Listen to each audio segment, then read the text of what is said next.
साहसी और दिल से समुद्री लुटेरों का समुद्र की कहानी, सौहार्द की कहानी और रोमांच की जंगली पुकार में स्वागत है। यह वन पीस की दुनिया है, जहां समुद्र विशाल है और समुद्री लुटेरों के सपने क्षितिज की तरह अंतहीन हैं। आज हम स्ट्रॉ हैट पायरेट्स की यात्रा के एक विशेष अध्याय पर नजर डालते हैं, एक ऐसी फिल्म जो क्रू के प्यारे और साहसी डॉक्टर टोनी चॉपर पर प्रकाश डालती है। यह अजीब जानवरों के द्वीप पर चॉपर का साम्राज्य है। हमारी कहानी स्ट्रॉ हैट पायरेट्स के खतरनाक पानी से गुजरने से शुरू होती है, जो सितारों और फुसफुसाहटों और किंवदंतियों के नक्शे द्वारा निर्देशित होते हैं। उनका भरोसेमंद जहाज गोइंग मैरी उन्हें क्राउन आइलैंड की ओर ले जाता है, जो रहस्य और कल्पना से परे खजाने की कहानियों से घिरा हुआ है। जैसे जैसे वे नजदीक आते हैं, द्वीप नीले रंग के बीच एक रत्न की तरह उभरता है, एक अभयारण्य जहां प्रकृति पनपती है और प्राचीन लोगों की फुसफुसाहट हवा में गूंजती हुई प्रतीत होती है। चालक दल में शामिल चॉपर, एक हिरण जो एक महान डॉक्टर बनने का सपना देखता है, आश्चर्य से द्वीप को देखता है। उसका दिल उन खोजों के लिए उत्साह से धड़कता है जो उसका इंतजार कर रही हैं। लेकिन जैसा कि किस्मत में लिखा था, एक अचानक और हिंसक गीजर विस्फोट उसे उड़ा देता है, जिससे वह अपने दोस्तों से अलग हो जाता है। अकेले चॉपर द्वीप पर घूमता है, उसके खुर अनचाहे रास्तों पर चलते हैं। यहीं पर वह एक प्राचीन भविष्यवाणी पर ठोकर खाता है, जो जानवरों के बीच एक राजा की बात करती है, एक भूमिका जिसे चॉपर नियति के एक मोड़ में पूरा करने के लिए तैयार है। क्राउन आइलैंड कोई साधारण भूमि नहीं है। यह एक ऐसा राज्य है जहां जानवर इंसानों की तरह बोलते हैं, जहां जंगल के पदानुक्रम का सम्मान और सवाल दोनों किया जाता है। चॉपर का सामना हर आकार और आकार के जीवों से होता है, जिनमें से प्रत्येक की अपनी विचित्रता और बुद्धिमत्ता होती है। एक शेर जिसका दिल कवि का है, एक जिराफ जिसमें बच्चे जैसी जिज्ञासा है, और पक्षियों का एक झुंड जो द्वीप का इतिहास गाते हैं। उनमें से एक लड़का है, मोबाम्बी, जो एक अनाथ है और चॉपर में एक नेता, एक दोस्त और आशा की किरण देखता है। लेकिन काउंट बैटलर के रूप में इस स्वर्ग पर अंधेरा छा जाता है, एक ऐसा व्यक्ति जिसके लालच की कोई सीमा नहीं है।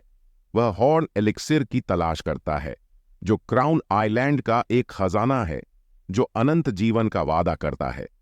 अपने नापाक अधीनस्थों के दल के साथ काउंट बैटलर चॉपर को पकड़ लेता है, यह विश्वास करते हुए कि वह द्वीप के रहस्यों को खोलने की कुंजी है। इच्छा शक्ति के टकराव के लिए मंच तैयार है, क्योंकि चॉपर का दिल राजत्व के आकर्षण और अपने सच्चे दल के साथ अपने बंधन के बीच संघर्ष करता है। काउंट बैटलर को पता नहीं है कि स्ट्रॉ हैट पायरेट्स अपने लोगों को छोड़ने वाले नहीं हैं।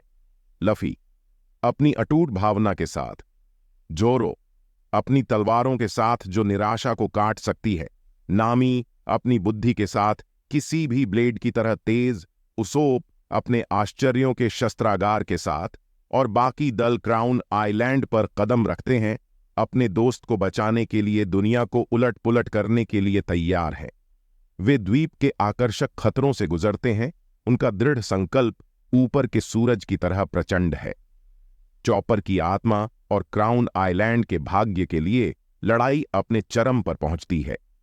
लफी की मुट्ठियां काउंट बैटलर की महत्वाकांक्षा से टकराती हैं, जोरो के ब्लेड द्वीप की धड़कन की लय के साथ नाचते हैं, और नामी की रणनीतियां एक मार्गदर्शक प्रकाश की तरह अराजकता के बीच से गुजरती हैं। चॉपर की बहादुरी से प्रेरित होकर द्वीप के जानवर अपने घर की रक्षा के लिए उठ खड़े होते हैं, और बीच में फंसा चॉपर एक ऐसा विकल्प चुनने की ताकत पाता है जो परिभाषित करता है कि वह वास्तव में कौन है। जैसे जैसे धूल जमती है और युद्ध की गूंज फीकी पड़ती है, चॉपर एक राजा के रूप में नहीं, बल्कि दोस्तों के बीच एक दोस्त, नायकों के बीच एक डॉक्टर के रूप में खड़ा होता है। हॉर्न एलिक्सिर एक रहस्य बना हुआ है, जिसे द्वीप के निवासी सुरक्षित रखते हैं, एक ऐसा खजाना जो सोने या रत्नों का नहीं, बल्कि जीवन का है। स्ट्रॉ हैट पायरेट्स अपने बंधनों को पहले से कहीं ज्यादा मजबूत करते हुए एक बार फिर से रवाना हुए। उनकी नजरें क्षितिज पर थीं, उनके दिल क्राउन आइलैंड की यादों से भरे हुए थे।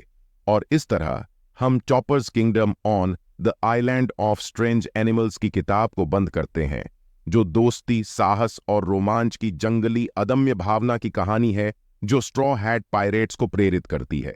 जैसे ही गोइंग मेरी सूर्यास्त में गायब हो जाती है, हमें याद दिलाया जाता है कि वन पीस की दुनिया में सबसे बड़ा खजाना वह नहीं है जो आप पाते हैं, बल्कि वह है जिसे आप जीते हैं। प्रिय दर्शकों, विदा होने से पहले आपकी अपनी रचनात्मक यात्राओं के लिए कुछ ज्ञान के शब्द। मौलिकता के साथ अपना रास्ता बनाना याद रखें और अपनी आवाज को स्पष्ट और सच्ची तरह से सुनाएं। साथ ही यात्रियों से जुड़ें, अपनी कहानियां साझा करें और हमेशा हमेशा समुद्र के कोड का सम्मान करें, या हमारे मामले में सामग्री निर्माण के कोड का। दूसरों के काम का सम्मान करें, जरूरत पड़ने पर अनुमति लें और उचित उपयोग के झंडे तले नौकायन करें। आपकी विषय वस्तु सागर की तरह असीम और वन पीस की कहानियों की तरह मनोरंजक हो।